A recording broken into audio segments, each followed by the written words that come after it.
할렐루야. 153 저녁기도에 오신 여러분들을 주님의 이름으로 환영하고 축복합니다. 오늘도 귀한 복된 시간 가운데 하나님의 놀라우신 은혜가 있게 되기를 간절히 소원하겠고요. 오늘은 수요 예배 대실에 이 예배를 드리게 됩니다.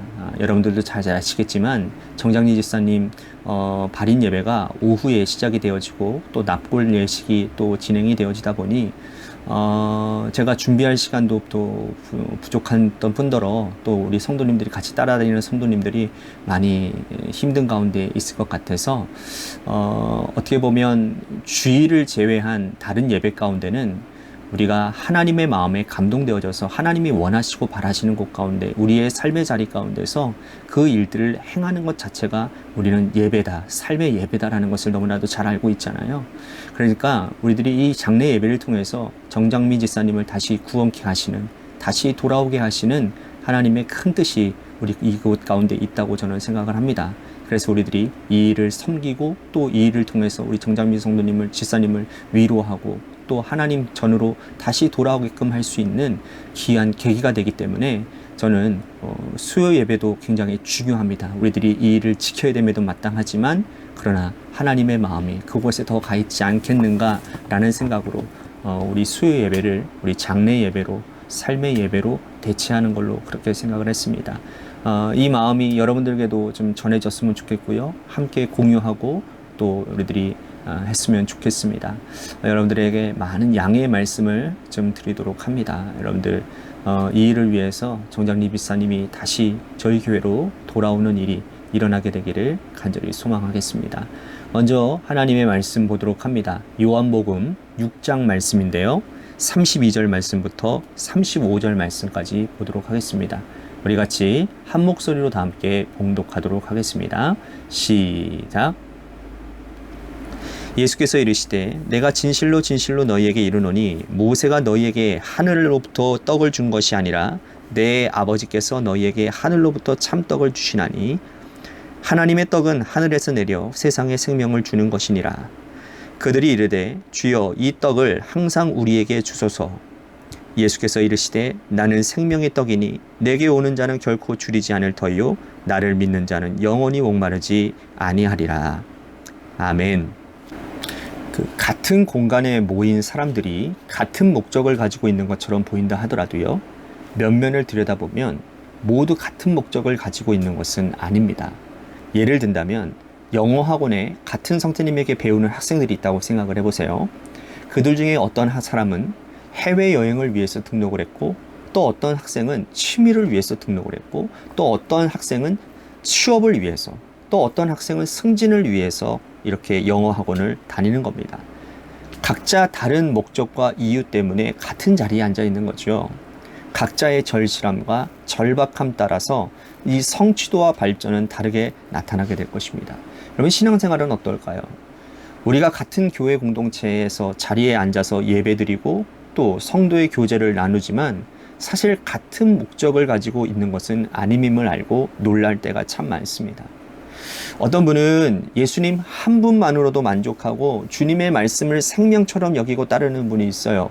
하지만 어떤 분은 사람을 사귀기 위해, 어떤 분은 세속적인 성공을 위해, 어떤 분은 종교를 그냥 취미생활로 나와 있는 사람들이 있다라는 거예요. 겉으로 볼 때는 같은 목적을 가진 성도처럼 보입니다. 하지만 하나님은 우리가 이 자리에 나와 있는 이유를 알고 계신다라는 거죠. 심판날 주님은 우리가 이 자리에 나와 있는 이유에 따라 심판하실 거라는 거예요. 오늘 본문에 등장하는 사람들은 예수님을 어떤 이유로 따라다녔을까요? 자, 2절 말씀에 보면 큰 무리들이 따랐다라고 말씀을 합니다. 그리고 이 사람들이 예수님이 행하시는 표적에 집중을 하고 있는 모습을 보게 되어집니다. 오늘 본문의 배경은 예수님이 갈릴리 디베랴 호숫가에 있으셨어요. 이 호수는 작은 시골 마을에 있었는데 이곳에 많은 사람들이 몰려왔습니다. 남녀노소 할 것 없이 약 2만 명의 사람들이 이 작은 시골 마을에 몰려든 거예요. 때는 6월절이었습니다. 사람들이 6월절 잔치를 지키기 위해 예루살렘에 올라간 것도 마다하고 예수님을 보기 위해 이 자리에 모인 것이에요. 뭐 때문에? 그 이유는 하나네요. 단 하나입니다. 그 뭐냐면 표적 때문입니다. 표적. 예수님께서 병자를 살리신 표적 때문이었어요.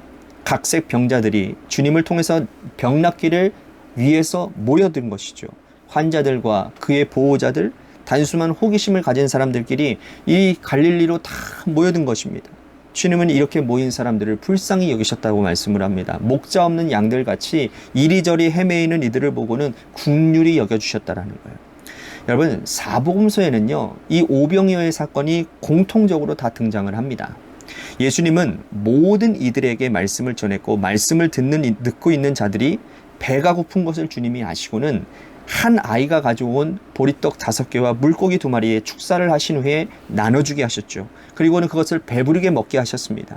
모인 사람들이 모두 먹고 남은 것이 12가롱질이나 되었다는 거예요. 근데 문제는 그 다음이었어요. 자, 14절과 15절 말씀 보십시오. 그 사람들이 예수께서 행하신 이 표적을 보고 말하되 이는 참으로 세상에 오실 그 선지자라 하더라. 그러므로 예수께서 그들이 와서 자기를 억지로 붙들어 임금으로 삼으려는 줄 아시고 다시 혼자 산으로 떠나 가시니라. 예수님께서 행하신 표적을 보고는 사람들이 예수님을 왕으로 삼으려고 했어요. 예수님께서 행하신 이 표적은 구체적으로 무엇을 말하는 겁니까? 우선은 병을 낫게 하시는 병고침의 표적이었습니다. 두 번째는 뭡니까? 오병이어의 표적이에요. 이 표적을 보고는 사람들이 열광을 하는 겁니다. 예수님을 임금으로 삼으려고 하는 거예요. 이들의 속내가 뻔하죠? 예수님을 왕으로 삼으면 병들어 죽을 일이 없겠구나. 예수님을 왕으로 삼으면 우리들이 굶어 죽지는 않겠구나. 우리 농사 짓지 않고 편안하게 살 수 있겠구나. 그냥 먹고 사는 문제 걱정 없이 사는 것, 그것 때문에 예수님을 열광적으로 따라다녔다는 겁니다. 멀리서 이들을 보면 믿음서 없는 사람처럼 보여요. 열광적으로 주님을 따라다녔기 때문입니다. 열정을 다해서 주님을 따라다녔습니다. 6월절에 예수님 예루살렘에 올라가는 것도 마다하고 주님을 따라다녔으니 여러분, 이들이 얼마나 신앙이 좋은 것처럼 보입니까? 하지만 속내를 들여다보면 이들은 구약시대의 바알과 아세라를 섬기던 자들과 똑같은 겁니다. 왜냐하면 먹고 마시는 것 때문에 풍요의 신 바알을 섬긴 그들과 다를 바가 없기 때문이에요. 그냥 예수님을 수단과 도구로 사용하는 것뿐이라는 것이죠. 만약에 예수님이 먹는 것과 병 고치는 것을 중단하셨다면 이들은 예수님을 더 이상 따르지 않을 것이고, 여러분, 심지어 그들이 예수님이 천국 복음의 말씀, 오병이어의 사건의 이후에 천국 복음의 말씀을 전했을 때에는 남은 사람이 누구였느냐? 12명밖에 되지 않았다는 거예요. 여러분들은 어떻습니까? 우리가 주님을 따르는 이유는 뭘까요? 무엇 때문에 예수님을 그토록 따르는 겁니까? 병 고침을 위해서입니까? 먹고 사는 문제 때문입니까? 아니면 예수님 그 자체 때문입니까? 예수님은 이들의 병이 심각하다는 것을 아셨어요. 주님은 자기 자신이 생명의 떡임을 말씀하시죠. 오늘 우리가 읽었던 31절과 33절에서 말씀을 하고 있는 겁니다. 예수님이 베푸신 이 오병이어의 떡을 먹어봐야 돌아서면 배가 고플 거예요. 그런데 생명의 떡이신 그 주님을 먹으면 영원히 배고프지 않습니다. 왜요? 우리의 영이 배부르기 때문인 것이죠. 이어서 예수님이 말씀하시는데 35절 말씀입니다. 예수께서 이르시되 나는 생명의 떡이니 내게 오는 자는 결코 줄이지 아니할 타요 나를 믿는 자는 영원히 목마르지 아니하리라. 예수님은 자신의 정체성을 요한복음에서 계속해서 말씀을 하십니다. 나는 생명의 떡이다. 나는 생명의 빛이다. 나는 목자다. 그죠? 그리고 요한복음 1장 4절 말씀에 보면 예수님을 말씀이라고 말씀을 하셨고 그 말씀은 생명이고 빛이다라고 말씀을 하셨습니다. 예수님은 세상에 생명을 주러 오신 분인데 사람들은 말씀 듣는 것보다 기적에게만 마음이 있었다는 거예요. 예수님이 행하신 푸산물에만 열광하고 있었다라는 것이죠. 예수님이 이렇게 말씀을 하시는데 51절 말씀 보십시오. 나는 하늘에서 내려온 살아있는 떡이니 사람이 이 떡을 먹으면 영생하리라. 내가 줄 떡은 곧 세상의 생명을 위한 내 살이니라 하시니라. 주님은 너무 답답해서 이 사람들에게 내 말씀을 좀 들어야 된다. 내가 곧 생명의 떡이다. 내 살을 먹고 내 피를 마셔야 된다라고 말씀을 합니다. 하지만 사람들이 알아듣지를 못하죠. 사람들은 계속해서 요구합니다. 예수님, 오병이어의 기적 때에 일어났던 일들을 매일 주십시오. 병 고치는 기적을 매일 주십시오. 우리가 예수님을 따라 영생불사하고 이 땅에서 배고픔을 걱정 없지 않게 살게 하게 해 주십시오. 근데 주님은 타협하지 않아요. 나는 생명의 떡이다. 끊임없이 말씀하시죠. 사람들은 결국 주님을 떠나가더라는 겁니다. 여러분들은 어떠한 사람입니까? 예수님을 왜 따라다니십니까? 예수님 자체가 말씀이고 말씀 대신 예수님이 우리의 영을 책임져 주신다라는 이 말씀을 믿고 주님의 말씀을 생명처럼 여기시기를 바라겠습니다. 만약 예수님의 말씀을 따라가다가 그 생긴 복의 부살물을 예수님으로 알고 붙들고 살아간다면 참으로 불행한 영혼이 될 수밖에 없다라는 사실 또한 기억하시기를 바랍니다. 오늘 하루도 하늘에 내려온 생명의 떡 예수님의 말씀을 중심으로 살아가기를 간절히 소망하는 마음으로 기도의 자리로 나아갔으면 좋겠습니다.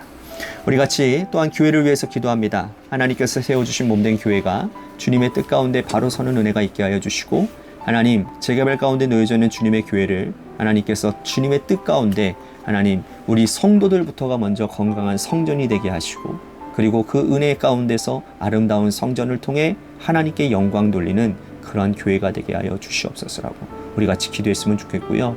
또한 육신의 질병으로 고통당하는 사람들을 위해서 우리 같이 기도했으면 좋겠고, 또한 정장미 지사님을 위해서 기도했으면 좋겠습니다. 오늘 이제 모든 장례 일정이 마무리되고 집에 돌아가셨을 텐데 그 가정 가운데 그리스도의 평강이 임하고, 또한 그가 놓았던 신앙을 다시 회복해서 우리 교회 가운데 인도되어져서 우리 교회에서도 신앙생활 잘 할 수 있는 은혜가 있게 해달라고 우리 정장미 지사님 가정을 위해서 기도했으면 좋겠습니다. 또 한 가지 우리 고3 수험생인 한주인 학생을 위해서 기도해 주시고요. 마지막으로 여러분들의 삶의 자리와 여러분들이 자녀들을 위해서 기도하시다가 이 시간 돌아가시기를 바라겠습니다. 우리 노래 끝날 때까지 함께 합심하여 기도하도록 하겠습니다. 기도하시겠습니다.